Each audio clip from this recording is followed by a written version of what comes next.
गोटे कविता शुणा आज। नमस्कार। कवितार शीर्षक हूँ बुढ़ी चलीज। कवि होती विनेश सामल। बदल दियो बिछणाटे भेदीगला सेठी गरम निश्वास।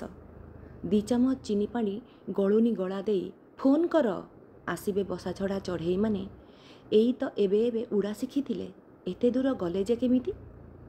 खोली दियो पाख झरका उड़ी जाऊ किछि रंगहीन दुख कड़ लेउटेई दियो तो टिके गोटे कड़े जमिलाणी केते जे संताप। नाक टेकिलेणी साई भाई छकरे कथा उठिलाणी बुढ़ी चलीज। पालटी दियो लुगा खंडे फोड़ी हेउची जीवनर उतुरा मलिचम। किए आण से अलुगुणीरू पड़िथिबा पुरुणा खराकू पिंधेई दियो टिके दुख कौन केबे खरारे उषुआसिया हुए केजाणी। केही जड़े उठी चलीगला कही घोड़े देला आनी परस्ते अपवाद बुढ़ीटा चली जाऊनी जे कहीं। उतुरी आसिला कोह आखिरे समुद्र एठी तथापि से मरुमय। आखिए समुद्र एठी तथापि से मरुमय। दूरे दूरे बहिलाणी ता मनर अलिंद देई केते चिन्हा डाक।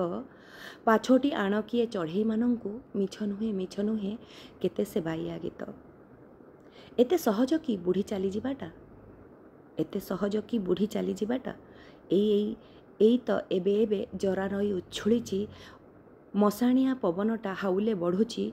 अलेपा देई पिंडी अणखरका दुआर अबुझा आत्मीय अरगलिया जीवन ए सबु कौन सजाड़ी हुए कि परंक हातरे। जाओ सजाड़ आवास सबु निज निज घरे ढाली दियो गोरुकुंड जाली दियो माछपाचिया भांगी रख निमकाठी भिड़ियान अराए पाड़। पोछि दियो कांथरू जेते सबु स्नेह दाग तुम पाणिचिया सरागरे बाउंसरे माजी सजाड़ी जाओ सजाड़ी दियो तुम घर अछुआ होई जिबे काले तुम ठाकुर पारिब जदि खबर दियो से चढ़ई मानंकु बुढ़ी चली जीव बोली। फेसबुक स्क्रोल करू ए कविताटा सामना को आसिला आईडीटा सामना को आसिला।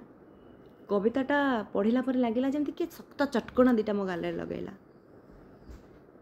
बेले बेले कविता माने एमती चटकणा मारिया कथा कविता पर काम भी सेया।